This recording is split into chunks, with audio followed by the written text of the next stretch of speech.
I was hospitalized for dehydration. No one checked on me, no texts. Except my sister. I applied for a loan. Can I use you as a co-signer again? I smiled. Quietly closed the credit cards to which they had access to. The next day, he was denied. On day 3, my mom was screaming into my voicemail. What do you mean the tuition didn't go through? I woke up to the sting of an intravenous needle and a blinding lights. It took a minute to register where I was. The nurse told me I'd passed out from dehydration. I hadn't eaten in over 36 hours. Didn't even remember the last proper meal. Just a blur of exhaustion, headaches, and the weird tunnel vision that finally took me down in the shower. Phone was dead, naturally. When I finally got it charged, I expected something. Missed calls, maybe? A couple texts asking where I was. Nothing. Just one message from my sister, and it wasn't even a question about how I was doing. Just, I applied for a loan, can I use you as a guarantor again? And then a follow-up 2 hours later. It's for a new iPhone. Mine's cracked and it's a disaster. I stared at the message for a while, trying to feel something. Anger, hurt, disbelief. I didn't feel any of it. I just smiled, quiet and tight, like someone watching a building collapse from the distance. I opened my bank app, clicked through the settings, and shut down the shared credit cards they had access to. Didn't even think twice. It felt like turning off a faucet that had been leaking for years. The next day, I was still hooked up to the 4 when my phone buzzed. My sister had been denied. 4 messages back to back. At first, she was confused, then annoyed, then demanding. I didn't respond. Just turned the screen over. On the 3rd day, I listened to my voicemail. My mom's voice, sharp and frantic. How did the tuition payment not go through? You said you'd handle it this month. Do you know how important this is for your sister's future? She didn't ask where I was, or why I hadn't answered. She just needed the money. I stared at the wall for a long time. The only person who showed up was Clara, my neighbor from down the hall. I don't even know how she found out. She brought me some soup and a portable charger, and we talked about everything but the hospital. Just movies, books, the weird guy in 2B who never wears shoes. When she left, she told me to call if I needed anything. She meant it. The next morning, I checked myself out. The nurse told me I should stay another day, but I signed the forms anyway. When I got home, I sat on the couch in the tiny apartment I'd been renting from my parents. Their old place, as they called it now. I paid them $500 a month for the privilege of living in it, while they enjoyed their new house across town.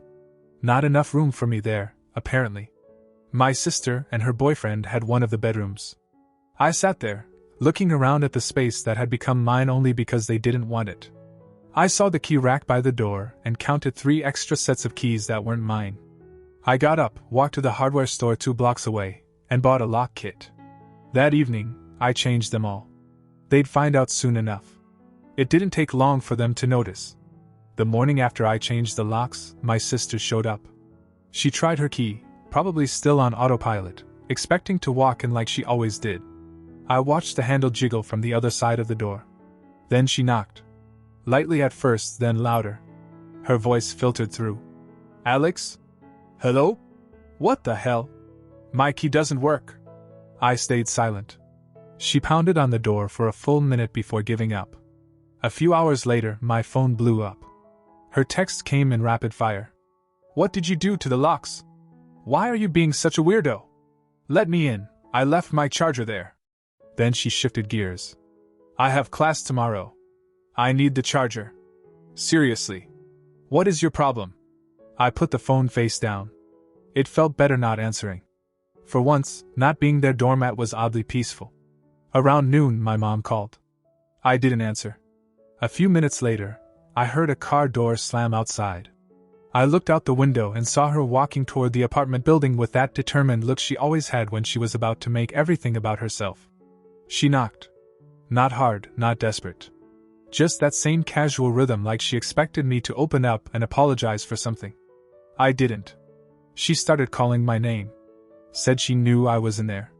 Said I was acting ridiculous. Then silence. For a second I thought she left, but no, she stood there longer. I heard her dialing someone. Then footsteps fading away. That evening, she left me a voicemail. Alex, this isn't funny. Your sister said you changed the locks? What's going on? And why didn't the tuition payment go through? We agreed you'd take care of that this month. She's counting on it. Do you know what kind of stress this puts on me? That was the whole message. No. Are you okay?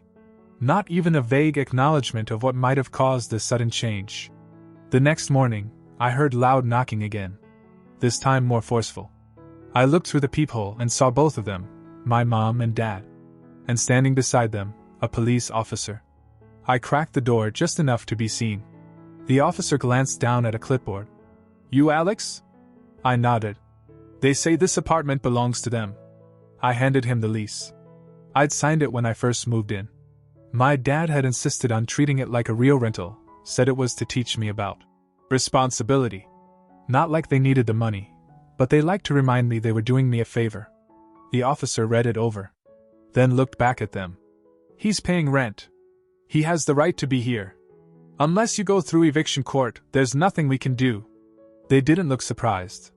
Just annoyed that their shortcut hadn't worked. My dad was fuming. My mom's face looked more offended than angry, like I'd broken some unspoken family rule. They lingered outside even after the cop left.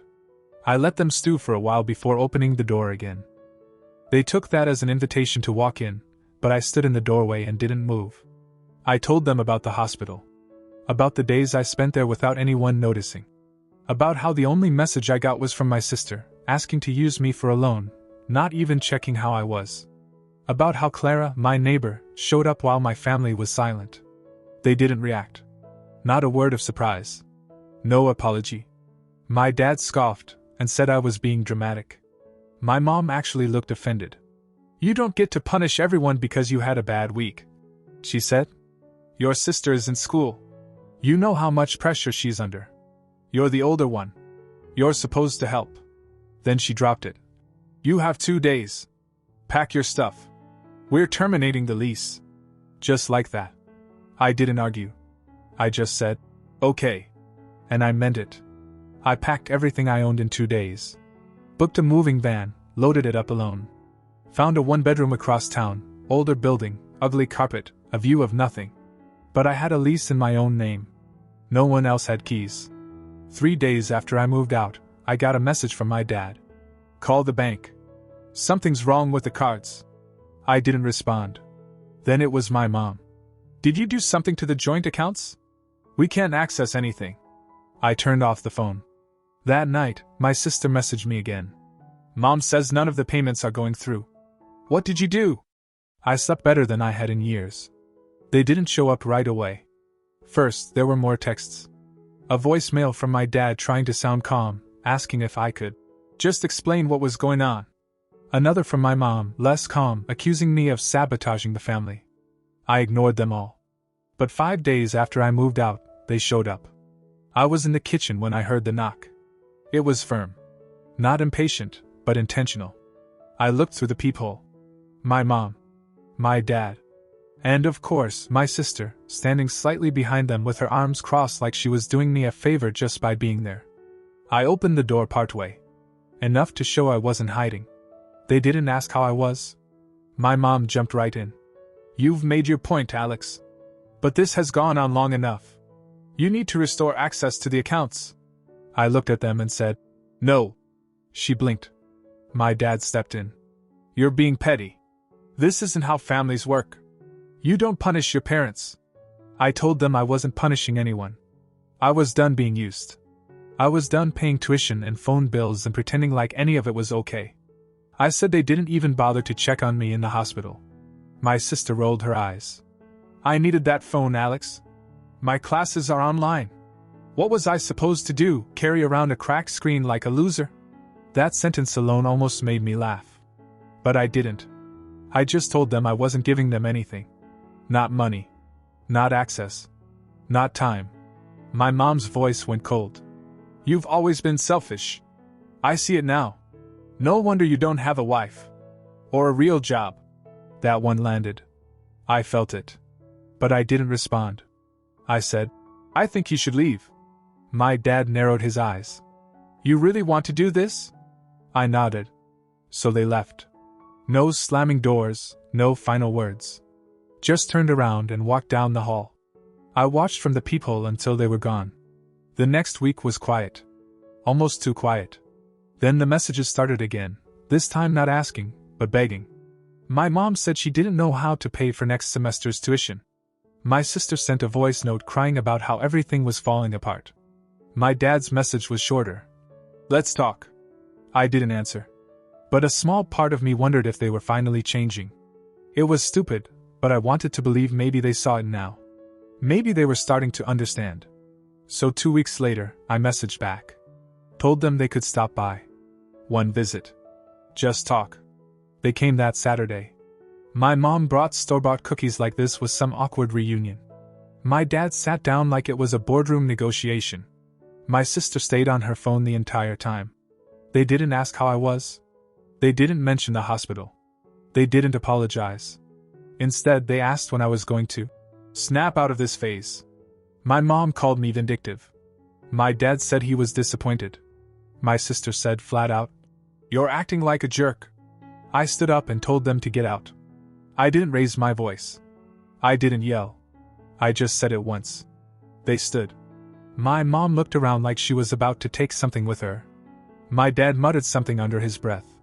My sister didn't even say goodbye. The doors shut behind them. I locked it. This time for good. They didn't give up right away. That would have been too simple. A few days later, my sister tried again. This time, she sent me a long message. Said she didn't understand why I was doing this. Said she was just a student, trying her best, and that she was tired of being caught in the middle of all this drama. She told me she was sorry I got sick, but that didn't give me the right to mess up everyone else's lives. Then came the ask, not even subtle. Her boyfriend had an opportunity to invest in some crypto project. Could I lend them a few thousand? Just for a couple weeks. I didn't respond. 2 hours later, she sent another text. Just one sentence. Wow.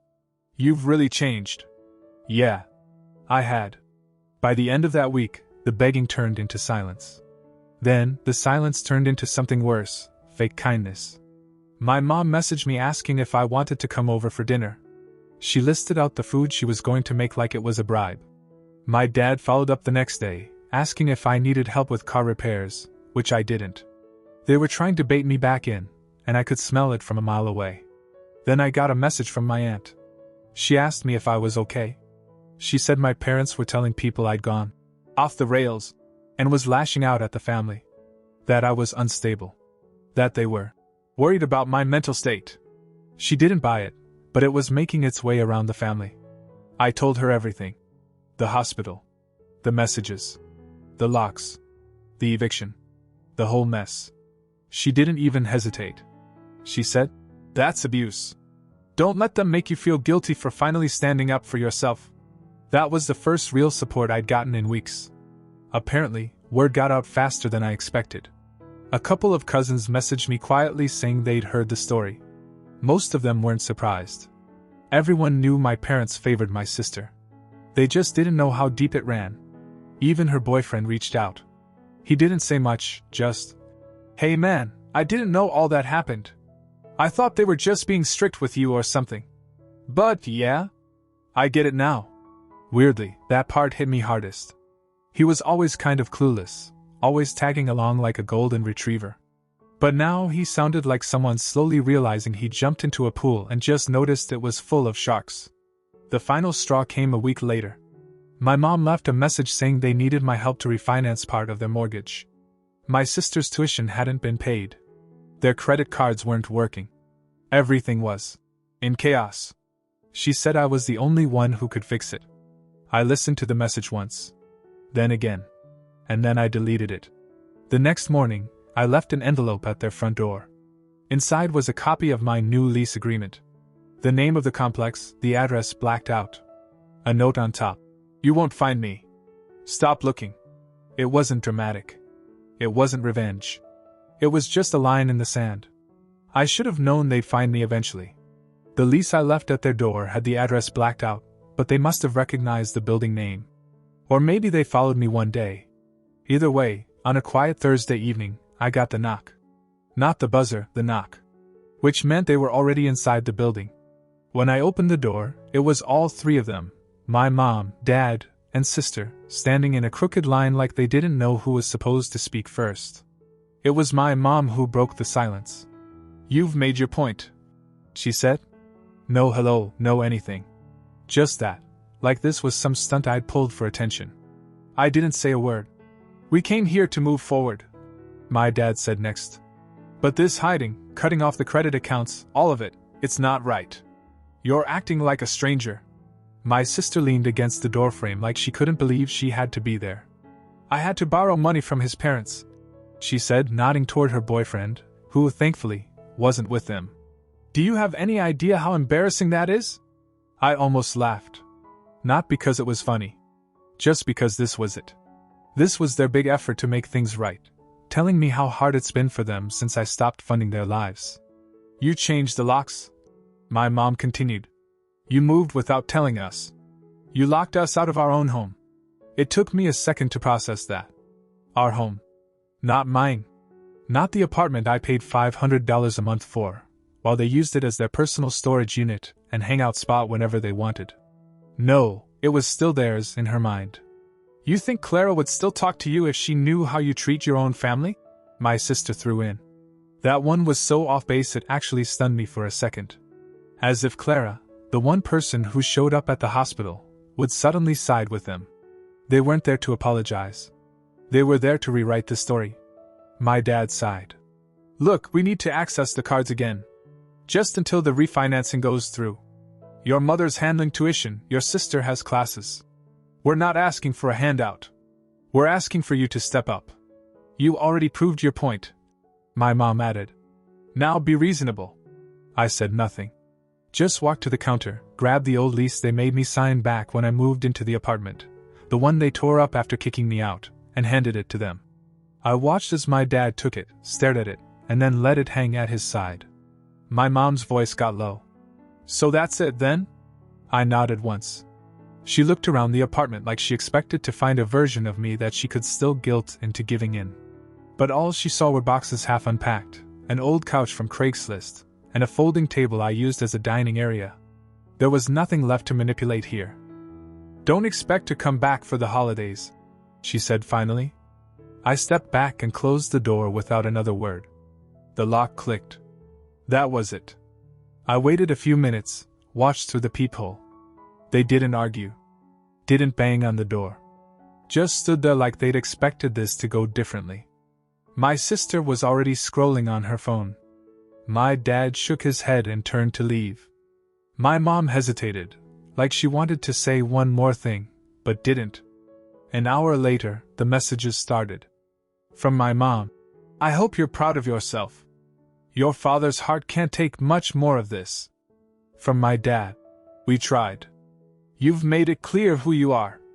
Don't bother calling." And my sister, of course. "Don't come crawling back when you're broke and alone." That one sat in my inbox for a long time. I never responded. That night, I lay in bed thinking about all the years I spent jumping through hoops for them, birthday gifts I couldn't afford, tuition payments they expected, emergencies that were always my responsibility to fix. And then one quiet hospital room, with no messages, no visits, no calls. I closed my eyes and slept like a rock. No guilt. No second guessing. Just the steady silence of a door that stayed closed. It's been 6 months. No more knocks. No more voicemails. No more guilt-wrapped requests for money disguised as family. Check-ins. Nothing. I thought cutting them off would make me feel lighter instantly. It didn't. Not at first. It's like when your ears pop after a flight. It doesn't hurt, but you notice the silence more than the noise. There were moments I'd forget they weren't around. Then I'd remember, and I'd wait for the guilt to hit. It never really did. A month ago, I got a letter. Plain white envelope. No return address, but the handwriting was unmistakable. My mom's. Inside was a printed letter, not even signed. It said since I had distanced myself from the family, they were removing me from all remaining financial connections, health insurance, emergency forms, family accounts. She called it a mutual separation of responsibility. the last line said. This isn't personal, Alex. We just had to adjust. Not. We're sorry. Not. We miss you. Not. We understand. We just had to adjust. I almost laughed. After everything, they were still trying to spin it like I was the one who changed the terms, like they hadn't evicted me, tried to manipulate me, and come to my door demanding access to my money. But honestly, the letter was the cleanest break I could have asked for. It gave me what they never did, closure, even if it came gift-wrapped in denial. A few weeks later, I invited a few people over. Nothing big, just Clara, some neighbors, a guy from my book club, and a co-worker who'd gone through his own mess with his dad last year. We ordered pizza, drank cheap beer, watched some dumb reality show Clara liked, and just talked. Real talk. No one asked me for anything. No one guilted me for setting boundaries. That night, after everyone left, Clara looked around the apartment and said, "Feels like a real home now." She was right. It did. Later that week, she asked if I'd ever written down the story.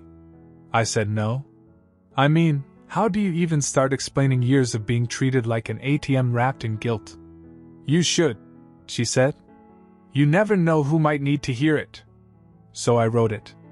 At first, just for myself. But then I ended up here on Reddit. New account, no clue what I was doing. I'd lurked before, read a bunch of stories, some wild, some painfully familiar. There was something oddly comforting about how honest people were. No sugarcoating. No pretending families were perfect. I posted my story, thinking maybe 10 people would read it. Maybe 2 would comment. Instead, I got hundreds. I spent the entire night reading replies. Stories from people who'd been through the same thing. People who said they thought they were alone, or crazy, or just too sensitive. People who told me I wasn't selfish. That walking away was the kindest thing I could have done for myself. Some of the messages hit hard. One guy said he visited his dad in the hospital after being ignored for years, and still got blamed for not doing more.